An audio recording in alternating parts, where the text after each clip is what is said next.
nós estamos pregando nesta epístola aos Romanos.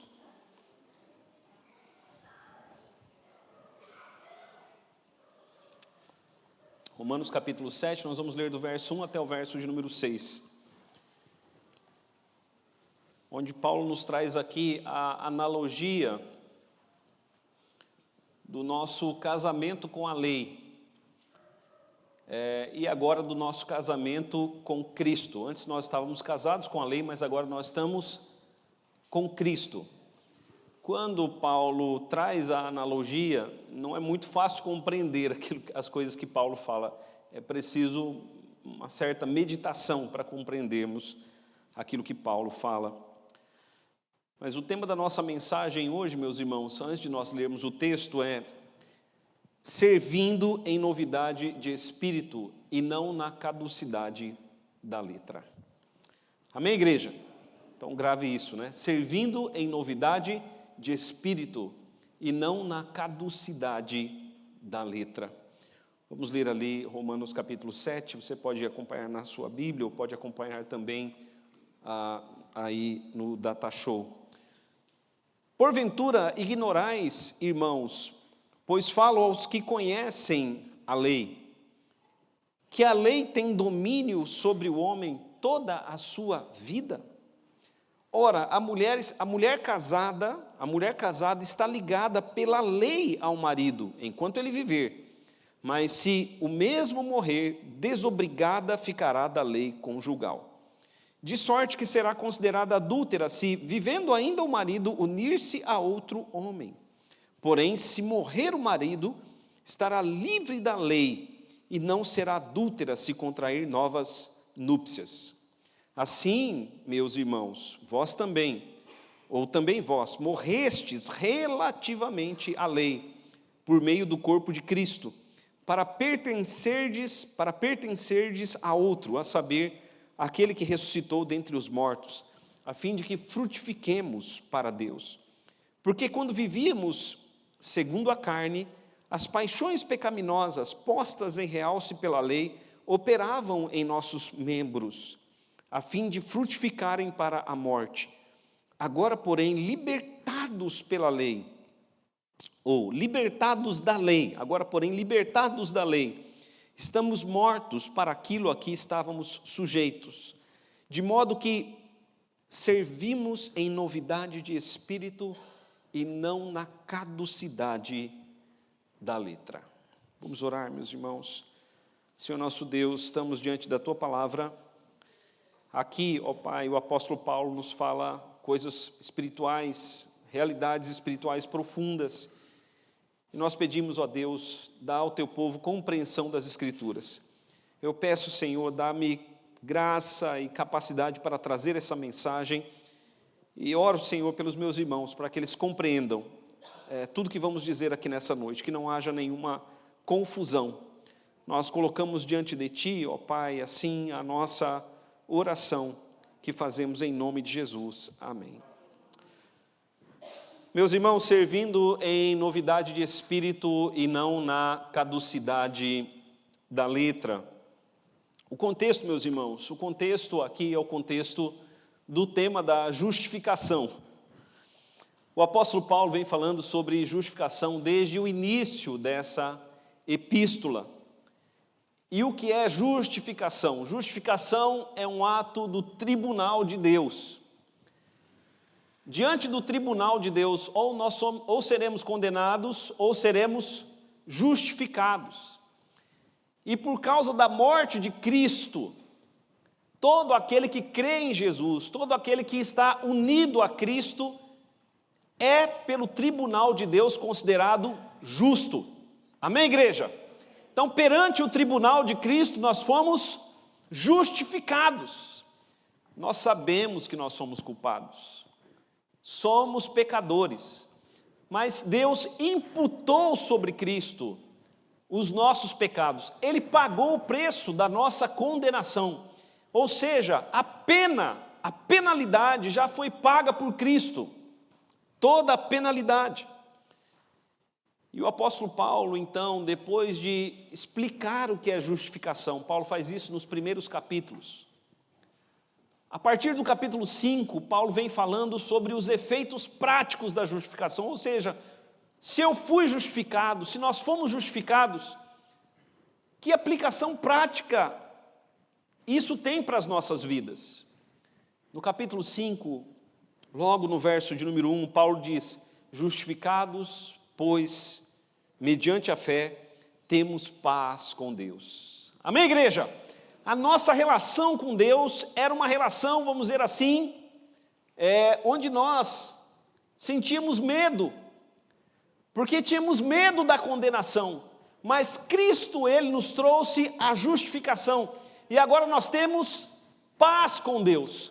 Paz não é simplesmente a ausência da guerra, mas paz aqui é a consciência que nós temos de que Deus já perdoou todos os nossos pecados por meio de Cristo Jesus, nosso Senhor. O segundo efeito prático da justificação é a nossa salvação, a confiança que temos da salvação, a certeza da salvação, porque se somos justificados, nós estamos então salvos. Amém, meus irmãos? Nós estamos salvos, não há mais para nós condenação. E aí então alguém poderia perguntar, mas se não há condenação, então eu posso pecar? Paulo diz, de modo nenhum. Isso ele faz no capítulo de número 6, ele diz, não podemos pecar de modo nenhum. Se os irmãos observarem ali no verso de número 2, capítulo 6, verso 2, Paulo fala sobre isso, porque um dos efeitos da justificação é a santificação. Todo aquele que foi justificado,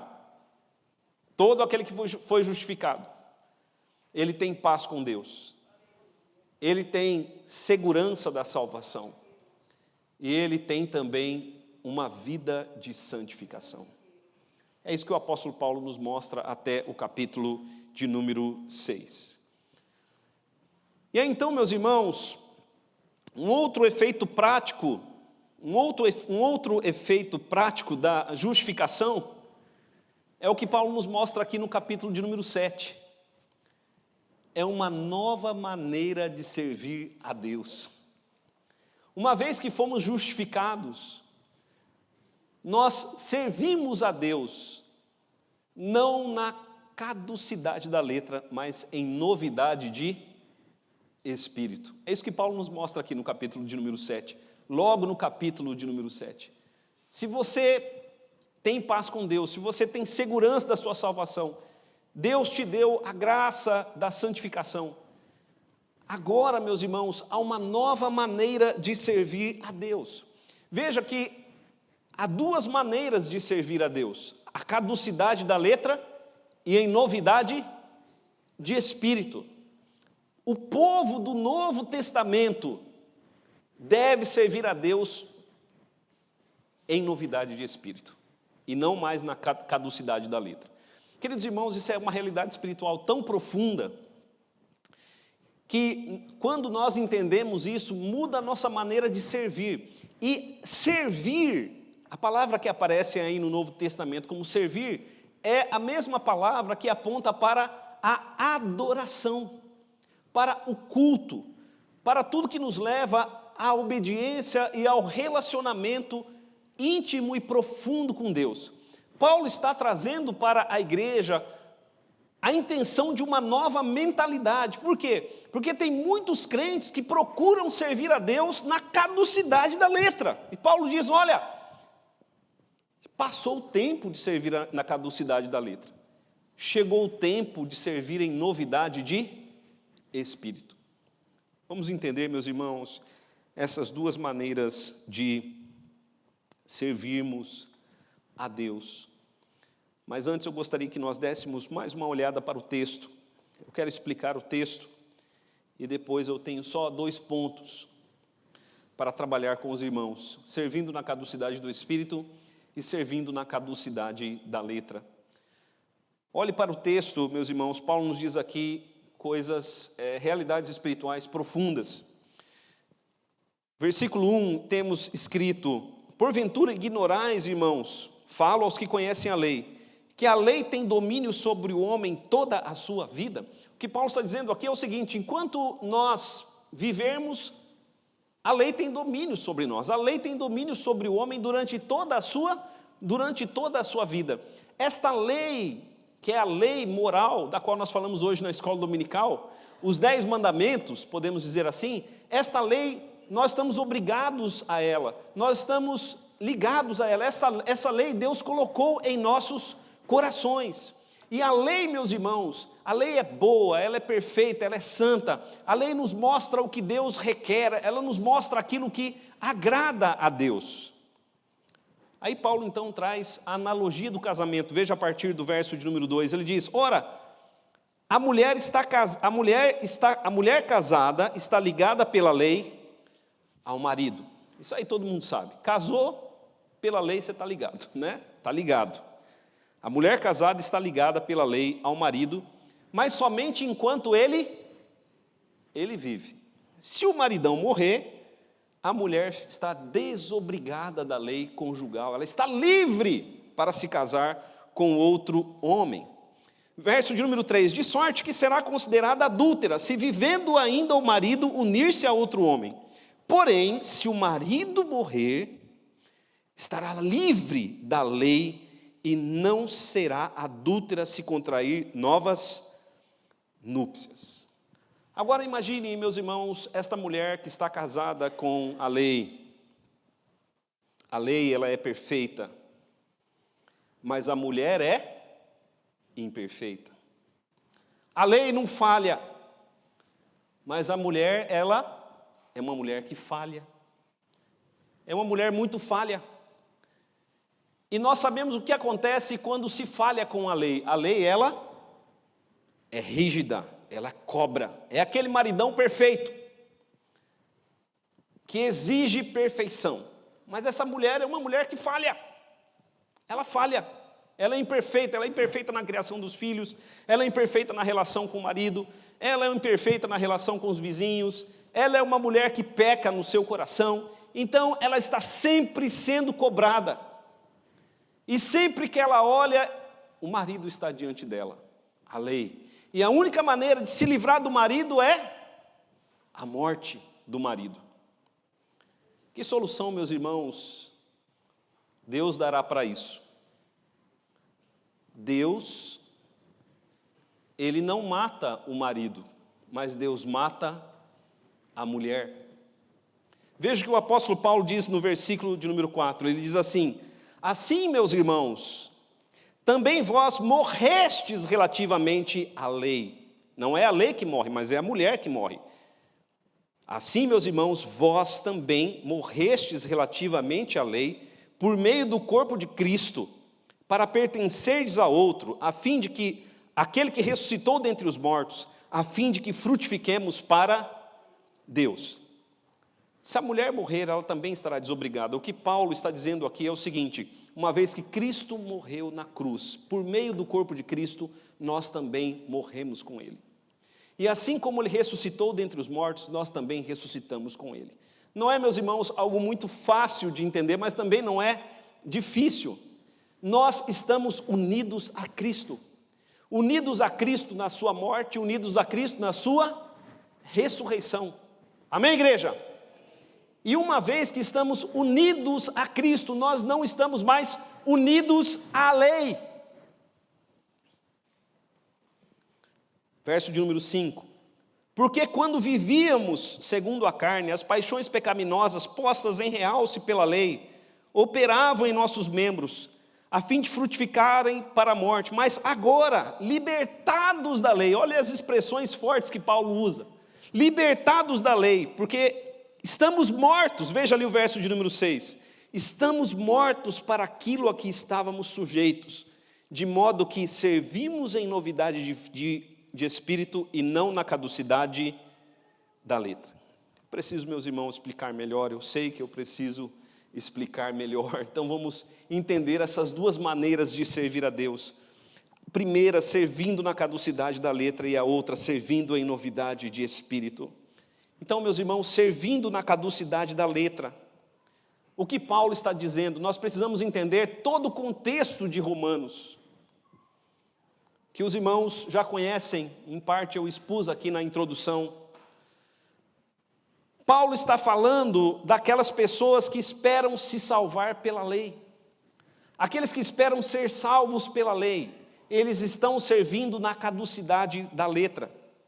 Eles são dominados pela lei, eles vivem pela lei, esperam ser aceitos por Deus por meio da lei e esperam ser salvos por meio da lei. Os irmãos estão compreendendo? Essas pessoas que servem na caducidade da letra, elas entendem assim, elas pensam assim: se eu fizer tudo o que a lei diz, então eu serei aceito por Deus. Se eu fizer tudo o que a lei diz, nas mínimas coisas, nos mínimos detalhes, Deus vai me dar a salvação. Elas tentam alcançar a salvação, elas tentam merecer a salvação por meio da lei. Mas, meus irmãos, isso para o homem é impossível. Mas essas pessoas que servem na caducidade da letra, elas estão casadas com a lei, elas estão obrigadas pela lei. E elas são então legalistas. Paulo nos revela, Paulo nos mostra que todos que são dominados pela lei, a lei, para que serve a lei nesse sentido? A lei, em um sentido, ela serve para despertar em nós as paixões pecaminosas. Veja comigo ali o verso de número 5 mais uma vez. Paulo diz ali: porque quando vivíamos segundo a carne, as paixões pecaminosas postas em realce pela lei, operavam em nossos membros a fim de frutificarem para a morte. O que Paulo quer dizer é o seguinte: diga não para uma criança, o não vai se destacar. E a criança, ela vai fazer aquilo que o não diz. Diga não para um homem, para uma mulher dominada pelo pecado, ou que o pecado ainda está nele, e esse homem e essa mulher vão fazer o que não pode ser feito. Porque a lei, veja ali mais uma vez o verso 5, a lei, ela realça as paixões pecaminosas que operam em nossos membros. A lei, ela desperta o desejo para o pecado. O que Paulo nos mostra, meus irmãos, é que a lei, ela é duas coisas para nós. Ela é uma bênção. Se os irmãos observarem ali o verso de número 12, no verso 12, Paulo diz assim: porque a lei é santa, o mandamento é santo e justo e bom. A lei é uma bênção. Mas a lei também é para nós uma armadilha. Uma armadilha. Veja o verso de número 10. Porque Paulo diz assim: e o mandamento que me fora para a vida, verifiquei que esse mesmo se me tornou para a morte. Com tudo isso, queridos irmãos, o que Paulo quer dizer é que a lei não serve para nós como caminho de aceitação por Deus. A lei não serve para nós como caminho de salvação, porque a lei é espiritual, mas nós somos carnais. Veja o verso de número 14, Paulo diz assim: porque bem sabemos que a lei é espiritual, eu todavia sou carnal, vendido à escravidão do pecado. Então, toda vez que tentamos nos apegar à lei, uma guerra acontece dentro de nós, e nós somos derrotados. É isso que Paulo mostra a partir do verso de número 15. Veja ali comigo a partir do verso 15, ele diz: porque eu não compreendo nem mesmo o meu próprio modo de agir, porque não faço o que prefiro e sim o que detesto. Ora, se faço o que não quero, consinto com a lei que é boa. Nesse caso, quem faz isso já não sou eu, mas o pecado que habita em mim, porque eu sei que em mim, isto é, na minha carne, não habita bem nenhum, pois o querer está em mim, não porém o efetuá-lo. Um exemplo disso, queridos irmãos, poderíamos dar vários exemplos, mas vou dar um exemplo aqui. Tenta fazer um jejum. Você começa o jejum, 5 minutos te dá uma fome. É que você fez um propósito com Deus de não comer. Aí dá aquela fome, acontece uma guerra dentro de você e você tem que lutar bastante para não. Tem gente que sente fraqueza, que desmaia, mas, meus irmãos, isso é a lei dentro de nós. a lei, ela está sempre causando dentro de nós uma briga terrível. E aquela pessoa que tenta merecer a salvação ou alcançar a salvação, o favor de Deus por meio da lei, essa pessoa está sempre numa briga, a lei é boa, é perfeita, é santa, é uma bênção, mas o pecado ainda está em nós, então nós não conseguimos cumprir a lei. Pela lei você não será salvo, é o que Paulo está dizendo. Pela lei ninguém será justificado, pela lei ninguém conseguirá servir a Deus. E muitos estão tentando merecer a salvação ou alcançar a salvação na caducidade da letra. Um exemplo disso, meus irmãos, eram os fariseus nos dias de Jesus. Os fariseus, eles observavam a lei nos mínimos detalhes. Davam um dízimo até da hortelã e do cominho, Jesus disse. Eles jejuavam 3 vezes por semana. Mas eles estavam na caducidade da letra. Servir na caducidade da letra é não entender o espírito da letra. Segundo ponto, queridos irmãos, servindo em novidade de espírito. Servir em novidade de espírito é servir a Deus de uma maneira diferente. Para servir em novidade de espírito, você precisa compreender o que é justificação e os seus efeitos práticos. Ao morrer na cruz, Jesus já te justificou. Ele pagou por todos os seus pecados e pelos meus também. Pecados do nosso passado, por mais feio que seja o nosso passado, Ele já pagou por todos os pecados do nosso passado, Ele pagou pelos pecados que estamos cometendo agora, e Ele pagou por todos os pecados que ainda vamos cometer. Ele deixou como que um depósito, caso nós pecarmos, está pago. O preço do pecado está pago, nós estamos justificados. Então, meus irmãos, o futuro para nós é certo. Veja aí, Romanos capítulo 8, versículo 1, diz assim, Romanos capítulo 8, versículo 1, agora, pois, já nenhuma condenação há para aqueles que estão em Cristo, leia comigo mais uma vez, agora, pois, já nenhuma condenação há para aqueles que estão em Cristo Jesus. Meus irmãos, o futuro para nós é certo, não é incerto, mas é certo. Se você falhar com a lei, você está salvo, ainda que você fale com a lei, porque Paulo está dizendo, nós não somos salvos pela lei, nós somos salvos pela graça.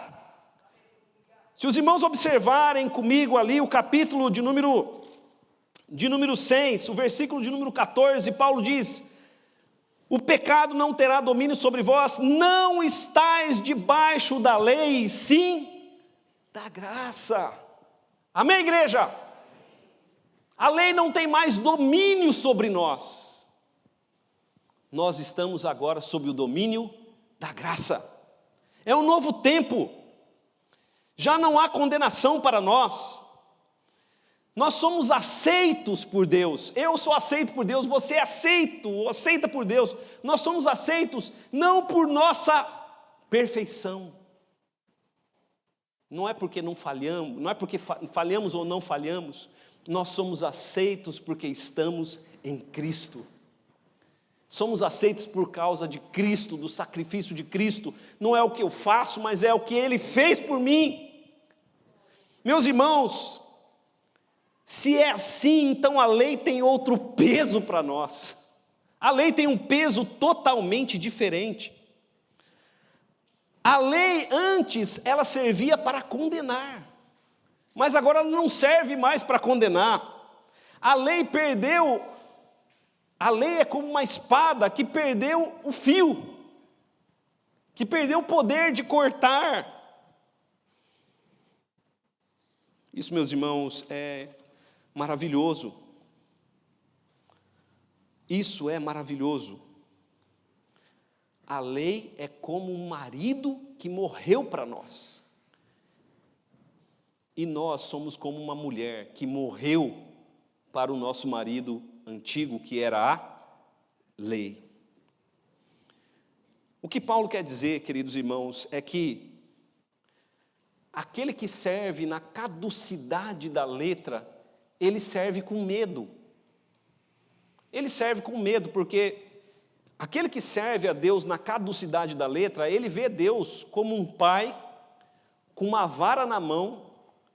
Se você errar, você vai apanhar. Mas aquele que serve em novidade de espírito, ele entendeu que Deus não é mais assim, ou que Deus não é assim. Todos os que foram justificados servem em novidade de espírito. Servir em novidade de espírito significa não servir mais por obrigação. Antes, servir na caducidade da letra é como uma pessoa que trabalha por obrigação, que faz tudo por obrigação.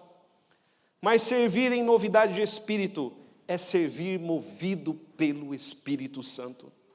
A palavra que aparece aí na sua Bíblia com espírito com letra minúscula, no Novo Testamento aparece, no original seria melhor uma tradução com letra maiúscula. Servir em novidade de espírito é servir com a nova mentalidade, com um novo coração, com um novo espírito. Servimos agora movidos pelo Espírito Santo. Há uma nova alegria em nossos corações, uma nova disposição. Nós servimos a Deus com uma mentalidade correta. Amém, igreja? A lei, ela continua valendo, mas simplesmente para agradar a Deus. Nós obedecemos a lei porque queremos agradar a Deus e não porque ela trará para nós condenação. Nós observamos a lei porque sabemos que ali está revelada a vontade de Deus. E não porque, se não obedecermos, seremos condenados. Isso, meus irmãos, muda tudo. Por que, por exemplo, dar o dízimo? Não é porque vamos para o inferno, se não darmos, mas é porque a obra precisa ser mantida. Por que, por exemplo, vir ao culto?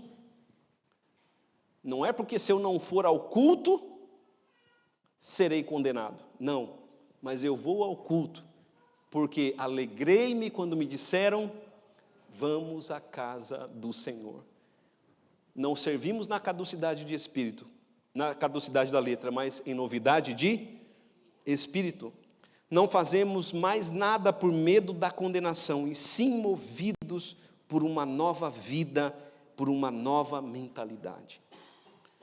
O primeiro milagre que Jesus realizou, ele o fez em Caná da Galileia, ele transformou água em vinho. O que significa isso, meus irmãos? É a mudança do Antigo Testamento para o Novo Testamento. Mais do que abençoar um casamento, ele estava abençoando o casamento. Jesus estava mostrando uma nova mudança que ele traria. E essa nova mudança, meus irmãos, precisa estar em nosso coração. Nosso coração precisa ser mudado da água para o vinho. Amém, igreja? É preciso que o Espírito Santo inunde os nossos corações. E aí nós vamos observar a lei com uma nova visão, com uma nova direção. Para concluir, igreja, a lei, ela continua valendo, como nós vemos ali no verso de número 4. Assim, meus irmãos, também vós morrestes relativamente à lei, relativamente, ela continua valendo. Mas a lei é um peso, ela é um fardo para o homem que tenta merecer a salvação por meio dela. A lei, contudo, é uma alegria para aquele que a observa firmado na segurança que ele tem em Cristo Jesus. Jesus disse: vinde a mim todos que estáis cansados e sobrecarregados. Cansado e sobrecarregado do que aquele povo estava? Das minúcias, do peso que os fariseus colocavam sobre o povo. Jesus disse: aprendei de mim, e o meu fardo é, meus irmãos, é isso. O fardo de Cristo é leve. É nele que está a nossa segurança da salvação. Senhor, eu te louvo porque eu sou aceito por causa de Cristo. E quando a mentalidade muda, a maneira de servir a Deus muda. Mais uma ilustração, queridos irmãos, a criança. A criança, ela obedece aos pais por medo da vara. Eu sei, eu tenho um pequeno lá em casa. Muitas vezes eu tenho que ameaçar ele. Filho, e aí? Você vai querer apanhar antes ou depois? Não, pai, eu vou fazer tudo certinho. Eu sou a lei para ele. Mas e se o filho cresce? Esse filho vai obedecer ao pai porque tem medo ou por respeito? É por respeito, meus irmãos. Se ele não aprendeu a te honrar, ele não vai te honrar. Deus nos chama a servi-lo, não como crianças, mas como adultos em Cristo. Amém, igreja? Como adultos em Cristo. Ele nos amou, e por amor ele entregou o seu Filho na cruz por nós, e agora ele nos chama a servi-lo também por amor. Isso desde o Antigo Testamento. Deus nunca disse: observe esse mandamento porque eu estou mandando. Deus disse: amarás o Senhor teu Deus de todo o teu coração, de toda a tua alma, de todo o teu entendimento. A nossa relação com as coisas de Deus, com a obra de Deus, com a adoração, com o servir, não pode ser na caducidade da letra, o pastor cobrando. Devemos servir em novidade de espírito. Servir no ministério, reuniões de oração, trabalhos de evangelismo, ser dizimista, tudo que a lei diz, mas não na caducidade da letra, e sim em novidade de espírito. Feche os seus olhos, coloque seu coração diante de Deus. Ore a Deus, dizendo: Senhor, dá-me um novo coração, uma nova disposição, Pai. Muda a minha disposição, dá-me, Senhor, um novo espírito. O Senhor prometeu isso em Ezequiel 36. Senhor nosso Deus, somos falhos, reconhecemos, ó Pai, que somos falhos, somos uma esposa falha, e Tu és um Deus perfeito. Reconhecemos, ó Pai, que as Tuas leis, elas são perfeitas, mas nós somos falhos, ó Deus. E cansamos de tentar ser aceitos por Ti, por meio de uma obediência perfeita. Pedimos, ó Pai, a Tua misericórdia. Não queremos, ó Pai, observar os Teus mandamentos com medo no coração, ou tentando merecer o Teu favor. Sabemos, ó Pai, que é por Cristo, é em Cristo, somente em Cristo. É em Cristo que somos aceitos, é em Cristo que somos salvos. Te louvamos, ó Deus, porque o Senhor providenciou para nós Jesus. Nele está a segurança da nossa salvação. A lei não tem para nós mais poder de condenação. Por isso, Pai, pedimos: trabalha em nós essa nova mentalidade, para que não te sirvamos na caducidade da letra, mas em novidade de espírito. Em nome de Jesus que oramos. Amém. Vamos ficar em pé, igreja.